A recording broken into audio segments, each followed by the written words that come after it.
राम मंदिर को लेकर बीजेपी की बड़ी जोरदार तैयारी है, लेकिन आरजेडी के विधायक और मंत्री अनाप शनाप बोले जा रहे हैं। इस पर बात करने के लिए हमारे साथ मुख्य प्रवक्ता है नीरज कुमार जी।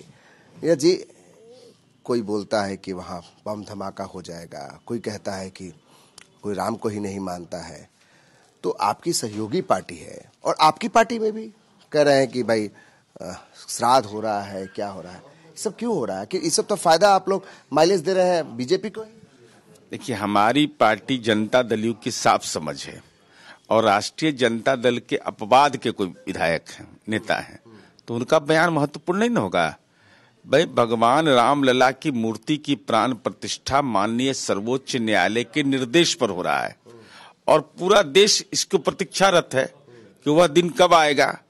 अब जनकपुर से लोग जा रहे हैं, भाई कितना समय है, हैदराबाद से पैदल लोग चल दिया है, तो ये रामलला के प्रति सम्मान का भाव है ना। अब कोई बयान दे रहे हो कि मानसिक गुलामी का प्रतीक मंदिर होता है, तो बहुत सारे मठ जो हैं वो विद्यालय का संचालन करते हैं और राज्य सरकार उसको वित्तीय अनुदान देती है, तो राज्य सरकार मानसिक गुलामी के लिए वित्तीय अनुदान देती है। आपकी सहयोगी पार्टी के विधायक क्या बोल रहे हैं? जो भी बयान दे रहे हैं वो सही बयान नहीं है।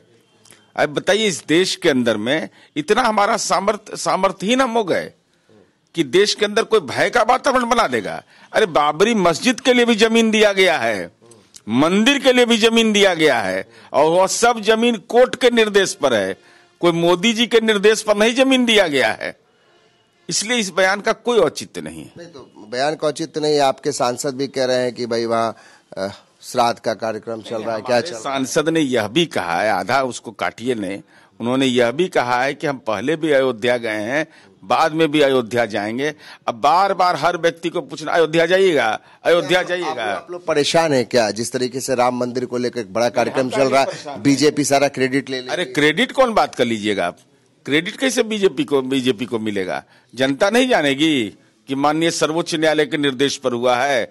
जनता नहीं जानेगी कि जगत जननी सीता के बगैर राम की परिकल्पना नहीं की जा सकती है। तो जगत जननी सीता के लिए तो माननीय नीतीश कुमार जी, लालू जी के बेटा कह रहे हैं कि हम राम को नहीं, हम तो कृष्ण भक्त हैं। नहीं, वो तो अलग विषय है। कौन किसके 33 करोड़ देवता है, कौन किसको मानेगा, ये तो अलग बात है। हम गणेश जी को मानेंगे कि हम किनको मानेंगे, ये तो हमारा विषय हो सकता है। लेकिन सब अपने अपने हिसाब से चीजों को देखता है। सीट शेयरिंग का मामला सुलझ गया? नहीं, अभी तक तो मीडिया में ऐसी कोई रिपोर्ट नहीं आई है। 16 सीट पर आपका दावा पक्का है? अरे भाई, उस जीता हुआ सीट है तब तो आरजेडी कह रही है कि सबसे बड़ी पार्टी हम हैं, दावेदारी हमारी पक्की है, हमारी 80 सीटें हैं। यहाँ संबंध में शीर्ष नेतृत्व जब बैठक में होता है तब कौन क्या बोलता है, उस मीटिंग में हम नहीं जाते हैं, तो हमको कोई जानकारी भी नहीं रहती है इसकी। आज जो इस तरीके से नया जो आप लोग तोहफा दे रहे हैं आंगनबाड़ी सेविकाओं को, फिर जितना भी लोग विरोध कर रहे थे, सरकार के खिलाफ थे, उन सब लोगों को आप लोग तोहफा दे रहे हैं, खिलाड़ियों को सरकारी नौकरी, तो आरजेडी तो कह रही है कि सब 1 साल के अंदर हो रहा है। सब पहले कहाँ हो रहा था? अरे भाई, ये तो अभी मुखिया लोग का हुआ, आंगनबाड़ी सेविका सहायिका का हुआ, महागठबंधन की सरकार बनने के बाद ही ना हुआ। भाई, तो अभी तो स्वाभाविक है, अभी का ये फैसला है, इसमें कहाँ दिक्कत है? क्रेडिट तो आरजेडी ले रही है। अरे भाई, तो सामूहिक फैसला है ना। जब ऐसा नहीं है कि जब विकास 16-17 साल हुआ है, एक अनवरत प्रक्रिया है कि माननीय नीतीश कुमार जी के नेतृत्व में लगातार विकास के नए महत्वपूर्ण लक्ष्य तय हो रहे हैं। मानते हैं सर कि 1 साल के अंदर बहुत काम हुआ है? अब इसमें कैसे दो मत है? एक साथ शिक्षकों की इतनी बड़ी नियुक्ति हुई है, तो साधारण नियुक्ति हुई है? कहीं देश के अंदर में जब बेरोजगारी चरम सीमा पर हो, जब उत्तर प्रदेश से लोग रोजगार करने के लिए यहाँ आ रहे हो, तो स्वाभाविक है। आरजेडी तो सही बोल रही है कि 1 साल में बहुत सारा काम हुआ है, बहुत लोगों को रोजगार मिला है। 10 लाख नौकरी की बात तेजस्वी यादव बोलते थे, उसमें सफल हो रहे हैं। नहीं, अभी 10 लाख का लक्ष्य हमने तय किया, वो अभी हम पूरा कर लेंगे। इसलिए राष्ट्रीय जनता दल अगर दावा कर रही है सरकार में रहते हुए, तो जो सरकार का काम होगा उसका दावा नहीं करेगी, स्वाभाविक है। दावा तो करना ही चाहिए। हम 18 वर्ष का दावा कर रहे हैं कि नहीं, कि हम लगातार काम कर रहे हैं। हमने माइनस से इस बिहार की यात्रा शुरू की है, तो इसको स्वीकार करने में कहाँ दिक्कत है? कोई स्वीकार करने में दिक्कत है? 18 बनाम 1, यानी 18 साल में नीतीश कुमार ने बड़ा काम किया, वो उसके बारे में बोल रहे हैं।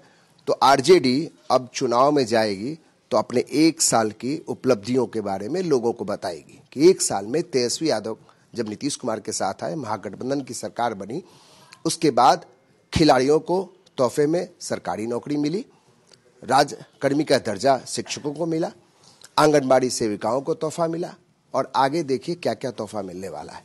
भले ही एकजुट है, इंटैक्ट है, ये दावा है, सीट शेयरिंग के मामले में भी इंटैक्ट है, लेकिन अलग अलग दावेदारी है, फिर भी एकजुट है। देखिए आगे आगे होता है क्या। अमित कुमार सिंह, कशिश न्यूज, पटना।